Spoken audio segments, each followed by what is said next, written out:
Welcome all. பனங்கிழங்க வச்சு என்ன பண்ணுறது அப்படின்னு தெரியலையா? வேக வச்சு மட்டும்தான் சாப்பிட்டுட்ருக்கீங்களா? டிஃப்ரெண்ட்டாக ஒரு புட்டு பண்ணலாமா? இதுக்கு வந்து பனங்கிழங்கு எடுத்து தோலை சீவி நல்லா கட் பண்ணி வச்சுக்கோங்க. கட் பண்ணி அதை குக்கரில் போட்டு விசில் விட்டு ஒரு 4 விசில் விட்டு வேக வச்சு எடுத்துருங்க. எடுத்து ஆற விடுங்க. ஆறட்டும். ஆறுனதுக்கப்புறம் பார்த்திங்கன்னா 2ஆக கட் பண்ணிங்கன்னா நடுவில் தண்டு இருக்கும். அதை எடுத்துட்டு உடச்சி விட்டிங்கன்னா நார் அதுலேருந்து பிரிஞ்சு வரும். ஓகேங்களா? அந்த நாரெல்லாம் தனியாக எடுத்துட்டு வெறும் பனங்கிழங்க மட்டும் நல்லா வச்சுக்கோங்க. ஆற விட்டு எடுத்தால் தான் கையில் ஒட்டாமல் வரும். உங்களுக்கு தேவைன்னா ஃப்ரீஸ் பண்ணிவிட்டு கூட எடுங்க.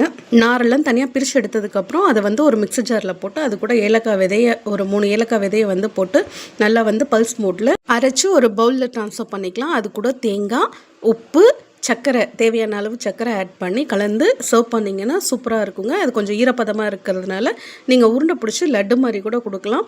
செம்ம டேஸ்ட்டாக இருக்கும். இதிலே கார ரெசிபியும் இருக்குது, அதையும் நான் உங்களுக்கு போஸ்ட் பண்ணுறேன்.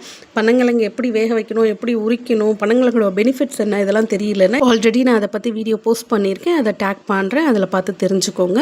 ஓகேங்களா? பனங்கிழங்கை வச்சு டிஃப்ரெண்ட்டான ஒரு ரெசிபி புட்டு, இதை ட்ரை பண்ணி பாருங்கள். இது செம்ம டேஸ்டியான பனங்கிழங்கு புட்டு ரெடி ஆகிடுச்சுங்க.